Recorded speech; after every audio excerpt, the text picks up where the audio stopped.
আজকে আমরা a man of দিয়ে 6টা ফ্রেজ দেখব। তাহলে শুরু করা যাক। Let start. Number 1, a man of parts মানে হচ্ছে গুণী মানুষ। Number 2, a man of letters যার অর্থ হচ্ছে পণ্ডিত ব্যক্তি।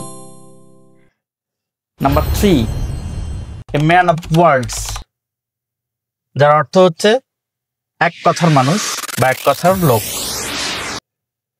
Number 4, a man of people যার অর্থ হচ্ছে জনগণের বন্ধু। Number 5, a man of action যার অর্থ হচ্ছে কাজের মানুষ। Number 6, a man of means যার অর্থ হচ্ছে ধনী ব্যক্তি বা ধনাঢ্য ব্যক্তি।